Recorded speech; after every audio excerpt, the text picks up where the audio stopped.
Okay, my name's Martin Gill and welcome from wherever you are in the world in our fourth webinar. And on this one, we're looking at what are the most recent crime trends and what are the implications for security.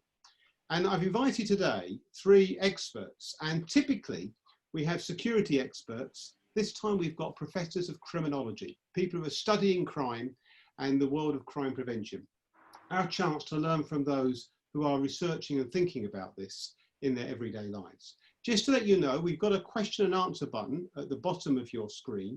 And so if you have got a question, please do ask it, and I will do my best to try and either include it in a question I ask or ask it directly. And what I'm going to do is I'm going to invite each of the panelists just to introduce themselves. And once they've done that, I will then ask each of them to make an opening statement. Then we'll go into a question and discussion. The idea is to be succinct. The principle of thought leadership is we discuss ideas, we critique what's going on, and we encourage people to think differently.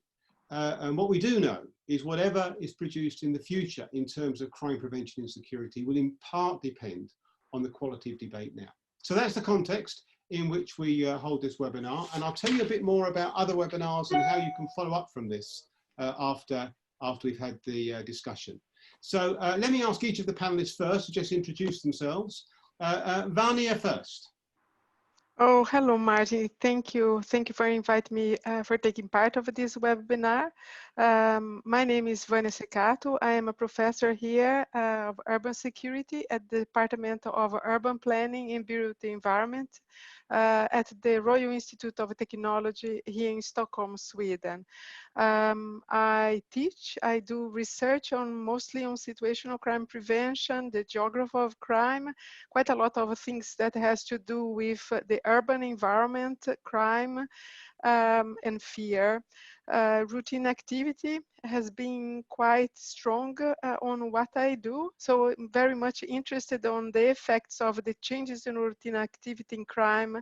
I am also a national coordinator of Safe Places Network, which has as a main goal to promote better knowledge of situational crime prevention among practitioners here in Sweden.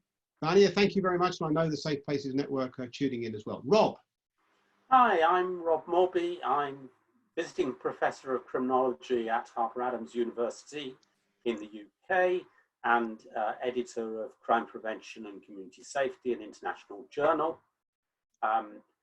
My principal research, although I've done research in a whole range of areas, but more recently my main research area is tourism and crime, and that's a topic which is particularly relevant as far as the virus is concerned, of course. Rob, thank you. And Marcus, finally, just if you could just introduce yourself, Marcus. Marcus Felson. I'm at Texas State University in the US. My focus is on routine activity theory and applications of that theory to the real world. Okay, thank you very much indeed. So let's come to Vania first. Vania, your opening statement, maximum 5 minutes if you wouldn't mind, Vania. Up to you. Over to you. Yeah, the first question is what signs are there that crimes is changing and how are offenders adapting? Well, obviously we have major changes in routine activity as we see it. As you mentioned in your intro, people are staying more at home, the streets are empty, and this is bound to have major impacts on how crime is going to take place. And we would expect that we will be seeing changes, big changes in crime levels and even geography, I would say, between the 2 big types of crimes, in private space and public space. But also I think it's also necessary to think in terms of what we can see through the statistics, like the registered crime, and also the crime that is not being recorded. And again, I do think that we are going to see big changes, but we also have to be aware that some of these changes will be a little bit dependent on how able people will be able to record them. Here in Sweden, because we have a system of quarantine, but is a bit open. Schools, primary schools are open.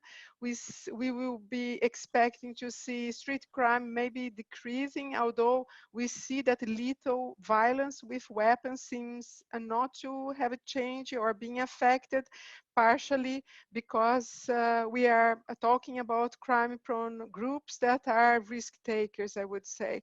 So it's a little bit of a mix there, but we see a decrease on what we normally say, for instance, bar fights or alcohol-induced violence.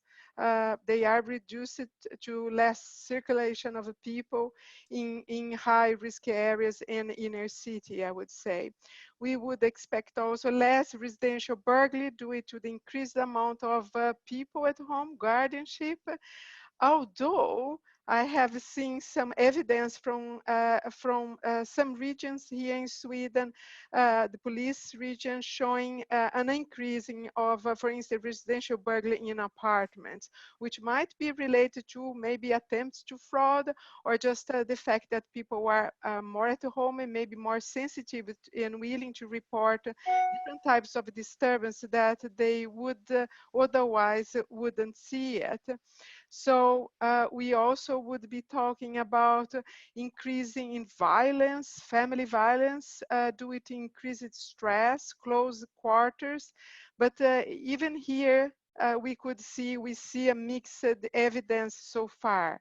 I spoke to the coordinator of the women's shelter yesterday here in Sweden, and she was warning me that there is quite a low report rates, more than normal, and she thinks that this is bad news.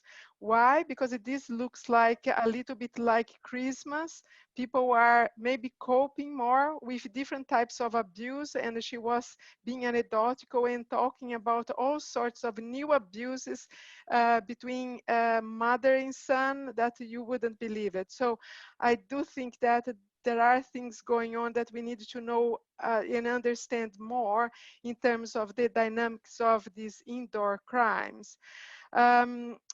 Violence against the police, we have seen also some evidence, and I just heard that as the pressure increases, they are putting law enforcement in front of the hospitals because they feel that it might be something going on there. So on top of that, I think there are also some violence that are still happening in more crowded, hidden areas, especially in Stockholm, I would say. Apart from that, I also heard something about industrial establishment being a target, but still we can't see a lot of these statistics showing very huge drops, but still I think it's a question of keeping an eye on the statistics and recalling that this is about looking at the police registered statistics. It's not the real one, but I'm sure that we will be able to see changes, definitely big changes. Vanya, thank you very much indeed.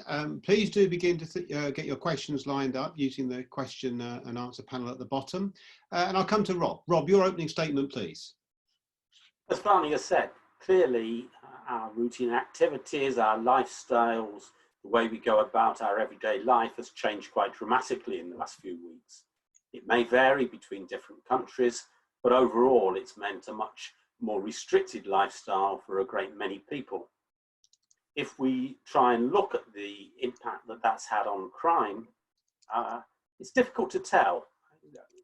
Victim surveys probably are the ideal, but of course they're long term. Police data may be available in some countries and not in others, and it may be more detailed in some countries, making it more useful. And certainly there's some indication of reductions and changes in the nature of crime from the limited amount of data that we've got at the moment.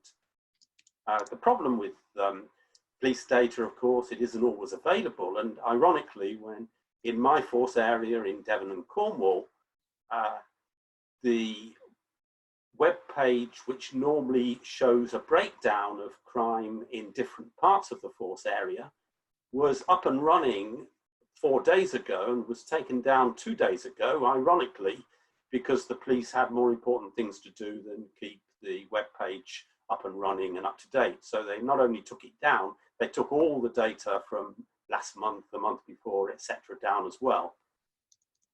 So a lot of what we're doing at the moment is speculating. One thing we're speculating about is whether how much of a crime reduction there's been and how much of a crime displacement there's been. And I'd like to just suggest as a starting point that there are 5 different types of crime displacement that might be happening. We don't know for sure about all of them, but they're things that we ought to be looking at. Firstly, there's an offence displacement, changes from one offence to another.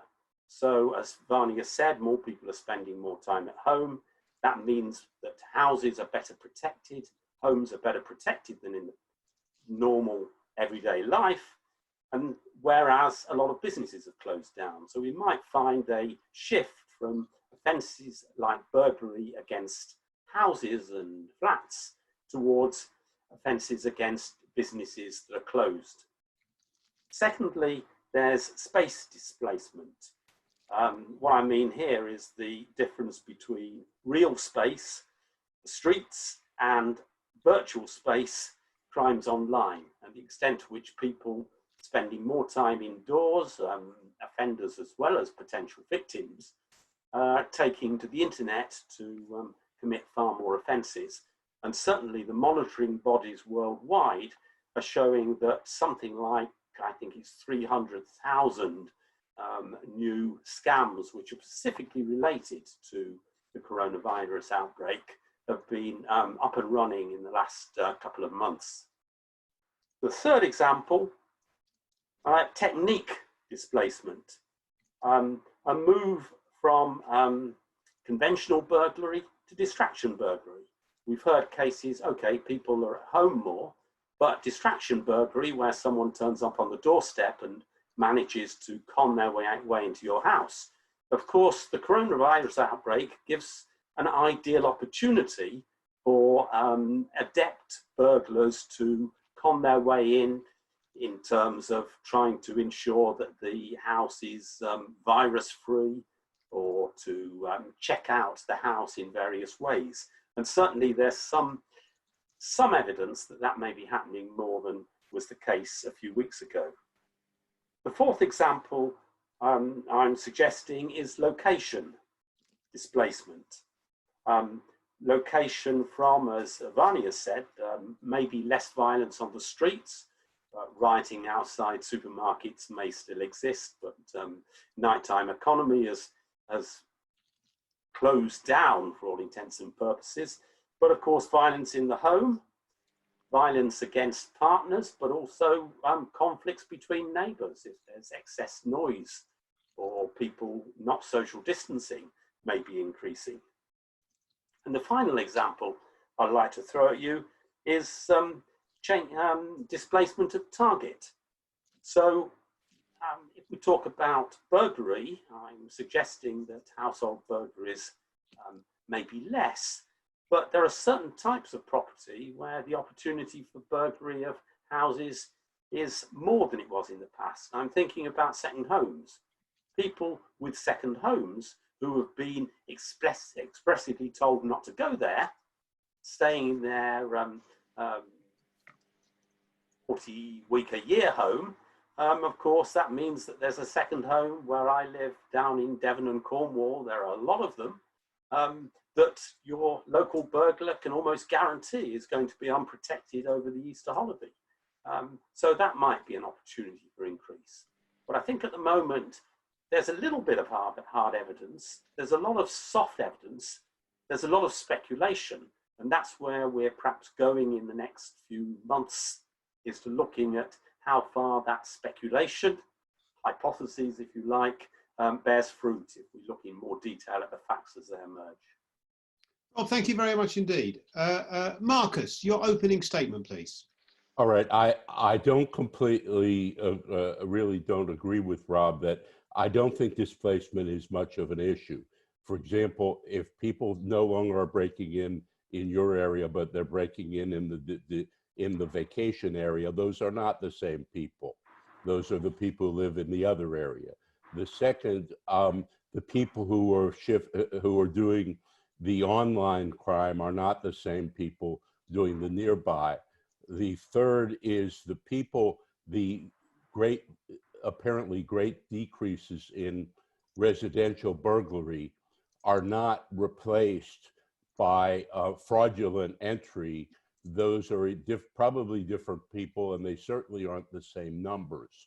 What we've got, the best way to analyze this is to dichotomize.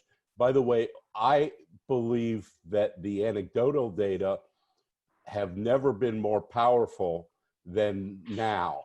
Anecdotal data we normally look down upon because if there's only a 2 or 3% change, the anecdotes can just be anecdotes.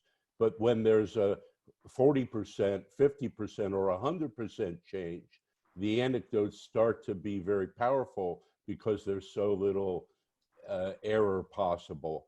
And we've got apparently a transformation in residential burglary with great declines. We have we have evidence in some places of great increases in commercial burglary. We have evidence of a shift in the kinds of public disorder that occur. For example, you're not going to have the public disorder in the entertainment district because the entertainment district in many countries is closed down. You do have disorder in residential neighborhoods where sometimes domestic disputes or disputes between two households spill out in the residential area. You do have some important and sometimes strong increases by various reports in resistance to police orders, and the police may record that differently as resisting arrest or public disorder, but it is because they're telling people to do something they don't want to do, like go home. And you also you will have, I agree with Rob and with Vanya, that there are medically related issues that are particular to the virus, stealing of medical supplies that would have not have been stolen before. We've always had disorder problems in hospitals, in emergency rooms, and those would be increasing now. And there is evidence of that. I would pay very close attention to anecdotal reports that are powerful.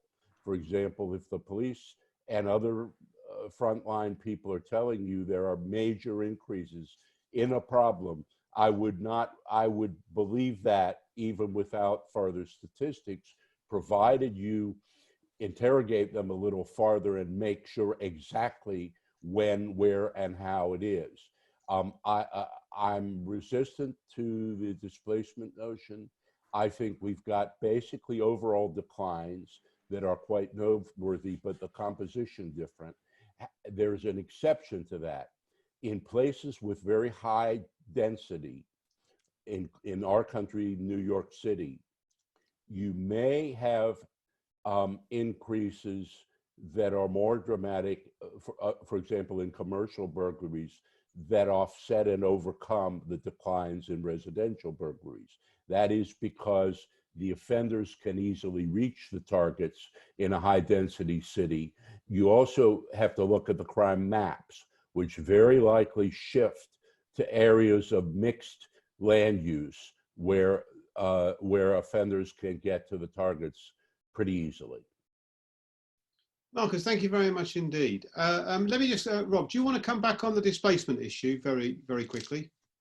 Well, I think perhaps it's a bit of a difference in emphasis here. I mean, Marcus talked about anecdotal evidence. I think anecdotal evidence is a starting point for looking in more detail, not something that you you necessarily believe. And I think the points that I was making was that those are issues that we might be looking at.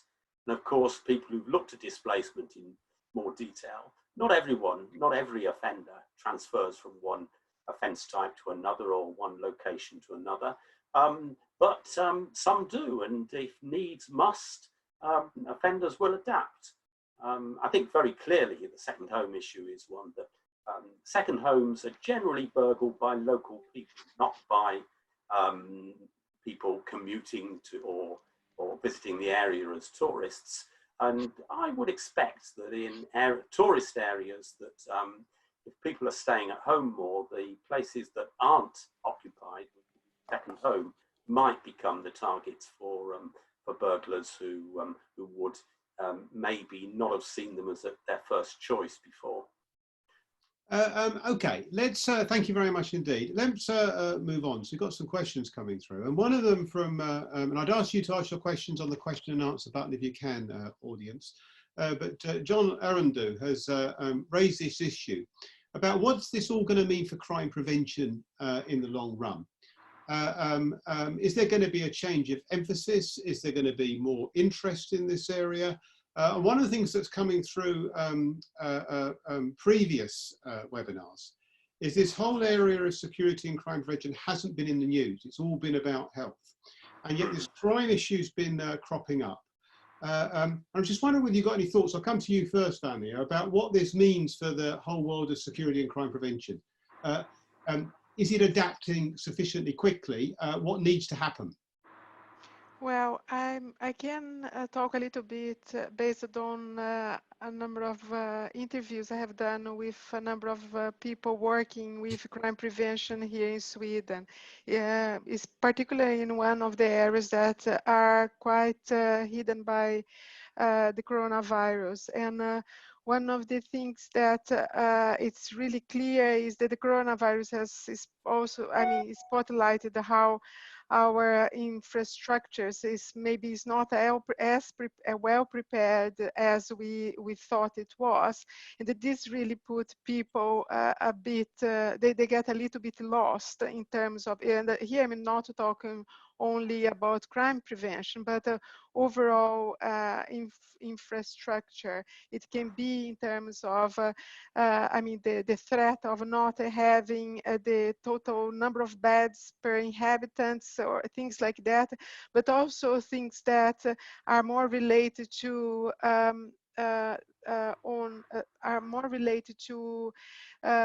anxieties about how economic sectors in those municipalities will survive, will affect jobs and so on. So the task of people of crime prevention are seen as quite difficult in the on the long run.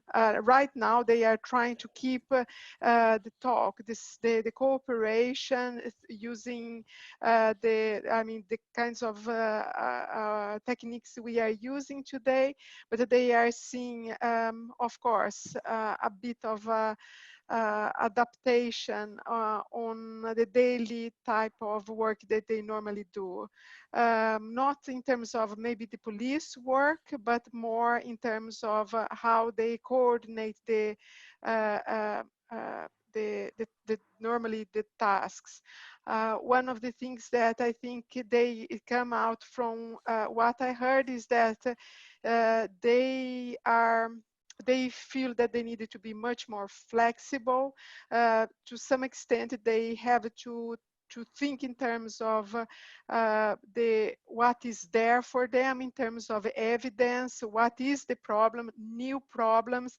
These new problems maybe, and what they see, require quite a lot of new ways of thinking. So flexibility and, but still maybe based on, really trying to anchor on evidence, at least what they feel, I heard, but they feel a bit lost. Okay, thank you. Rob, any thoughts on this? I think in the short term, crime prevention, it's important to look at the role of the police and the extent to which the police shift their emphasis from crimes that maybe were more common towards the ones that are becoming more common, like talking about maybe breaking into supermarkets or chemists or whatever, and obviously far less attention on the nighttime economy. I think in the long term, when we're talking about have we got a crime reduction or a crime displacement, I think this is an ideal test case for crime prevention measures, because of course, if we're finding that crime isn't displaced or certain types of crime are displaced, then you can plan your strategies for the future accordingly. If you find that certain types of crime or certain types of offender do shift, are more flexible in their approach, then that demands a different sort of response from crime prevention agencies. So monitor and be ready are both issuing, emphasising the word flexibility. Marcus, your just thoughts on this quickly, if I might, because we've got quite a few questions coming in. Well, let's go back to the guy who's got big muscles, and if he threatens you, you give him the money.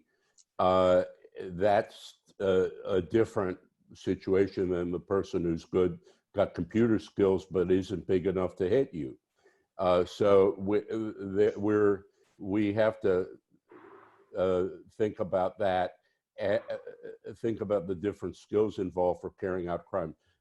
The other thing, I think about floor effects when I talk about crime.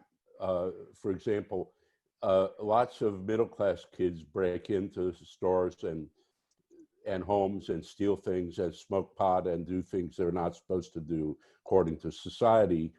But a lot of them wouldn't be bothered to steal 50 cents, but they would be, they wouldn't be bothered, they won't steal €1, but they'll surely steal 50.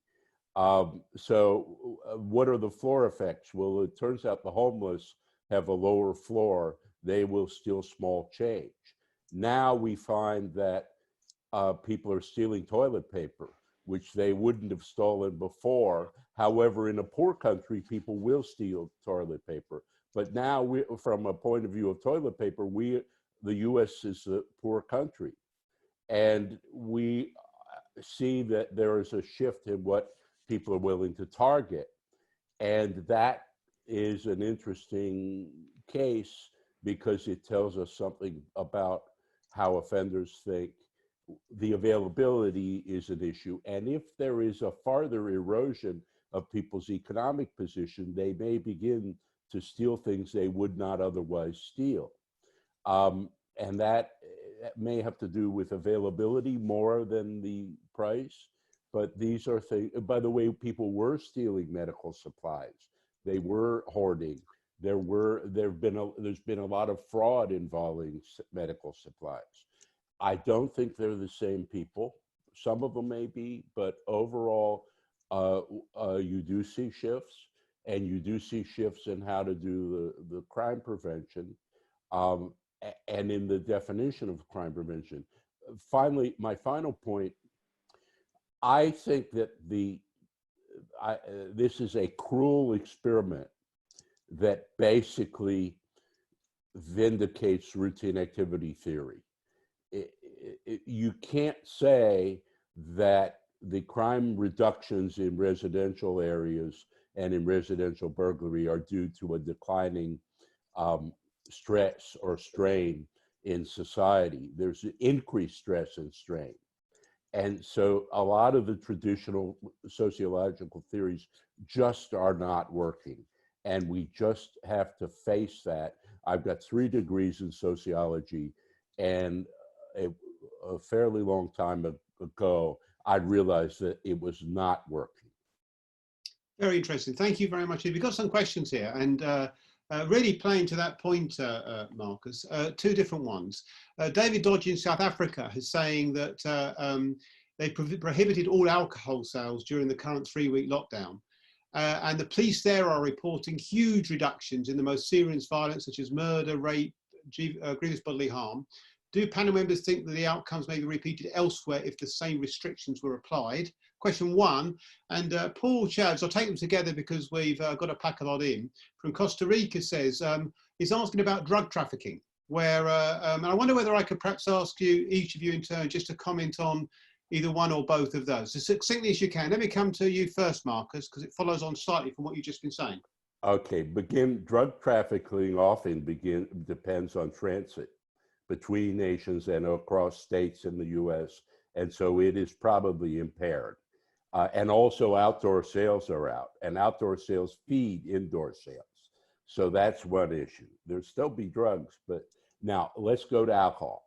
First of all, there's a great deal of variation in alcohol regulation among nations and between the states in the United States. For example, Texas and Ohio have different regulations.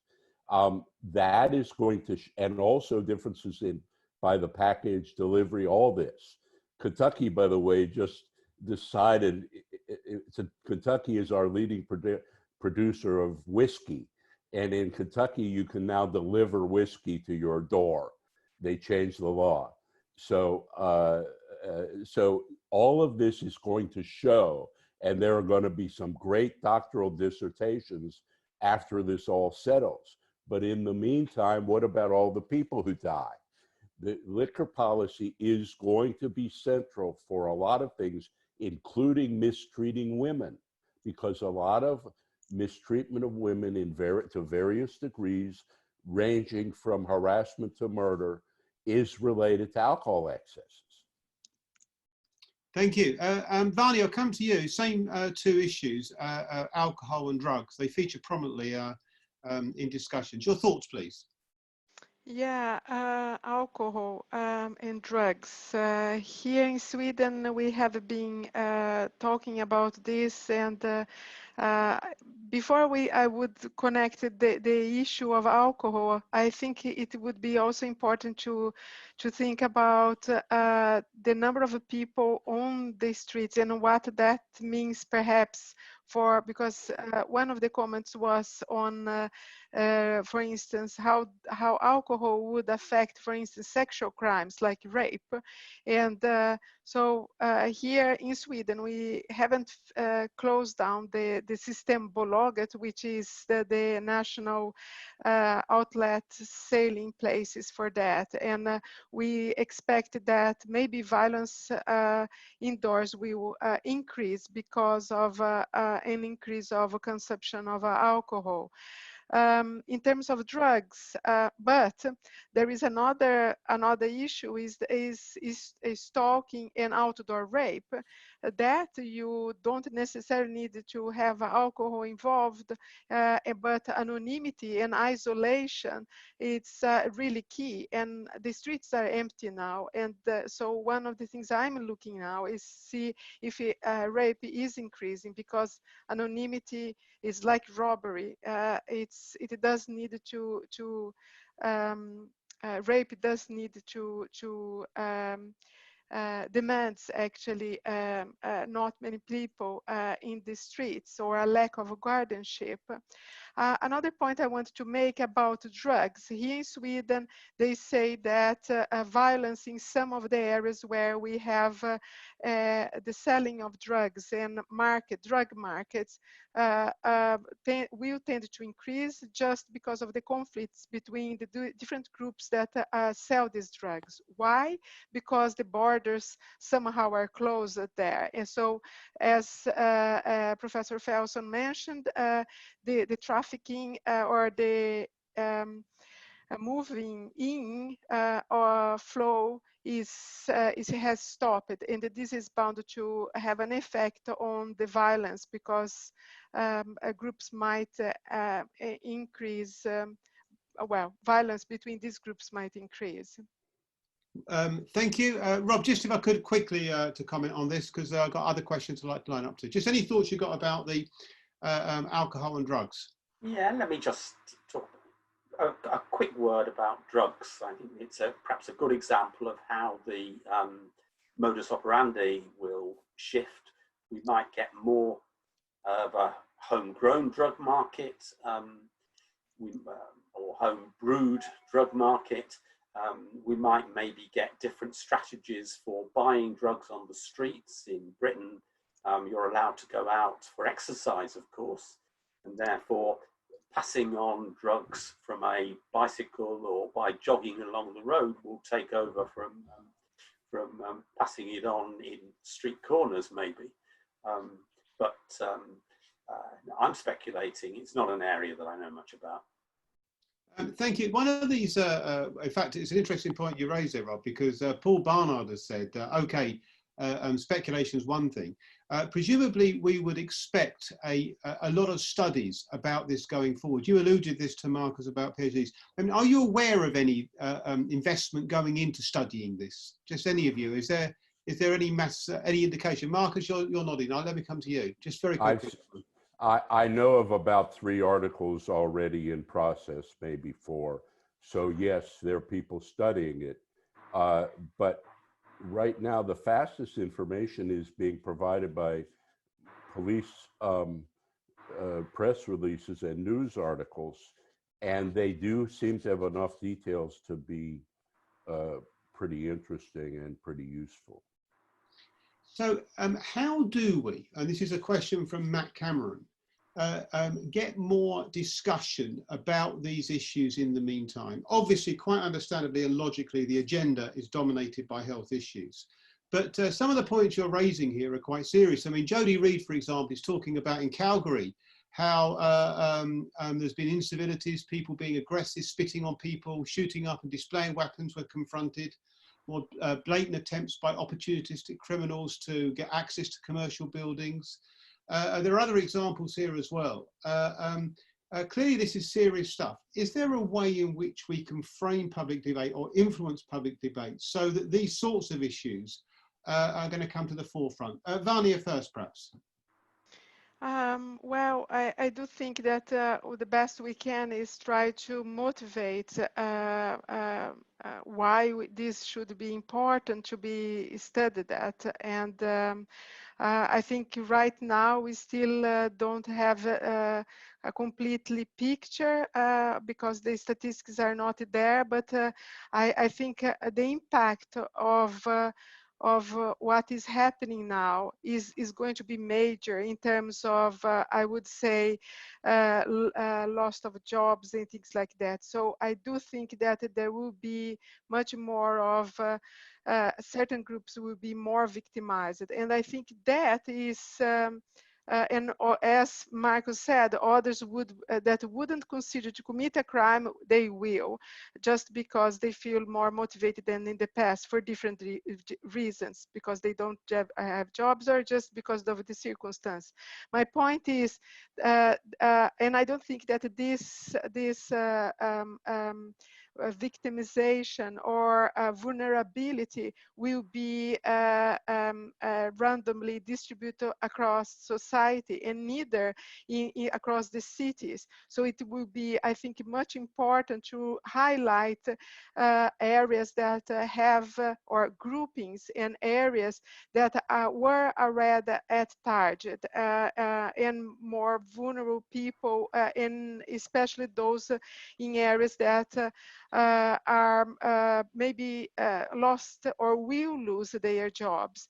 I do think that there will be enough motivation for us to put this forward, because of course this is not going to be beautiful, and I think the governments in all over the world really needed to see this as, I mean, crime as just the tip of the iceberg of very major inequalities that were already there. So, and I'm not talking only about Brazil or the US, even here in Sweden.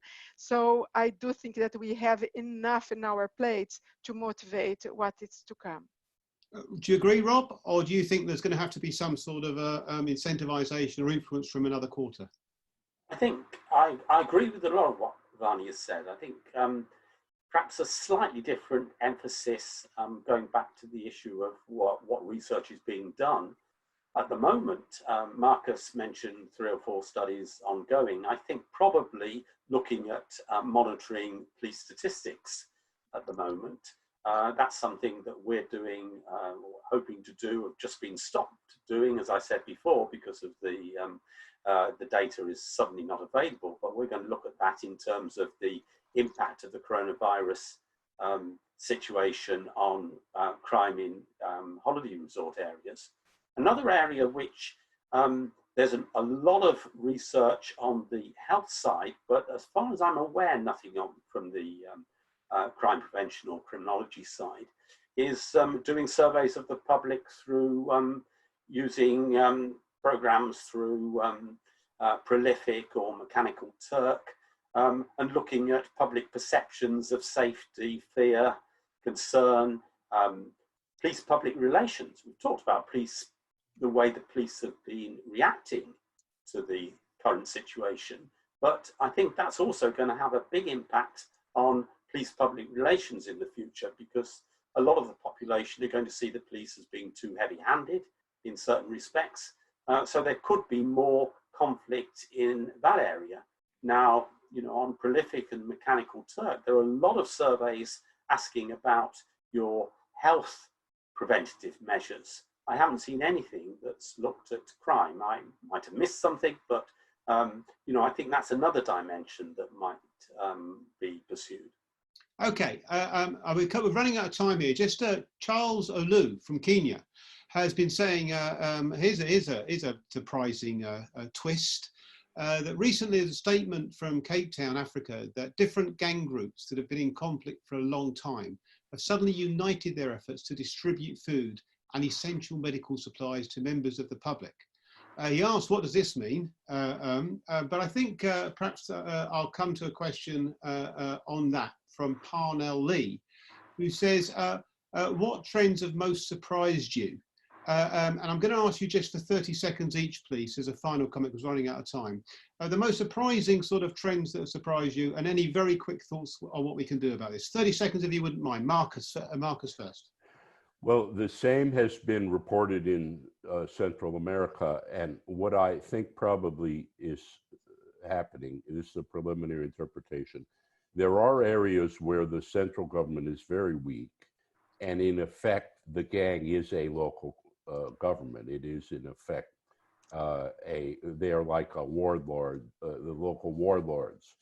And so they become, their credibility then depends on their ability to rule their local area. And the distribution of food then becomes a part of their power structure. Now, that's my preliminary information, not having been to Kenya, and I would like to hear what your listener from Kenya said. Okay, just final comment, Rob, just 20 seconds if you wouldn't mind, we're running out of time. What surprised me, disappointed me the most, is the amount of conflicts there's been over getting hold of scarce resources, or resources that people think are scarce. Conflicts in supermarkets, queues, hatred against staff, hatred against NHS staff. I think it's a very sad indictment of current society. And Vanya, your final comment, please, if you wouldn't mind, on what's most surprised you? Yes, some anecdotal cases in certain types of abuse against, for instance, elderly people in Sweden, when you see accounts of people, as you mentioned, spitting or threatening to do that with family members. It seems a bit weird. But of course, another trend is this, the fact that we have seen a number of cases in several regions in Stockholm, the increase of, for instance, increase of burglary, or at least the recording of these kinds of burglary in apartments. I'm just thinking what that means, if it is fraud or anything. It just puzzles me. So I do think that we need to first reread our statistics and try to understand and not only look at numbers. Thank you, Vanya. Thank you very much indeed, all of you. I think it's one of those discussions that we could go on for a very long time. What is clear from the panel, and indeed the reason for it, is that in the absence of any information that comes from official sources, because it's so new, theorizing, hypotheses, speculation, but thinking through problems now is a crucial part of understanding how we can react better as we move forward. So I'm very grateful to my panel for their expert insights. Just to let you know that a copy of this webinar will be available on our Security and Crime YouTube channel. It'll also be accessible from our website later on tonight. I also do a blog just summarizing some of the key issues that come out of this. And hopefully we can use that as a foundation for taking some of these ideas forward. If you do have ideas about a webinar that you'd be interested in being involved with, do write to us. The final one of this series takes place next Tuesday, Rethinking the Role of Women in Security, Where Do You Go From Here?, when we have another elite panel, Maria Septien from Mexico, Elizabeth Moslander from the United States, Linda Fraze from the Netherlands, and our very own Charlotte Howe. That'll be at 3:30 on Tuesday. And then we'll announce a whole new set of webinars where we're examining what's going on in these areas and how can we begin to think differently as we go forward. So thank you very much indeed to my panel once again for their insights. Thank you very much indeed to the audience around the world for your questions. If you are having a Easter break this weekend, then do enjoy that. And wherever you are in the world, stay safe and hopefully see you on Tuesday. Take care.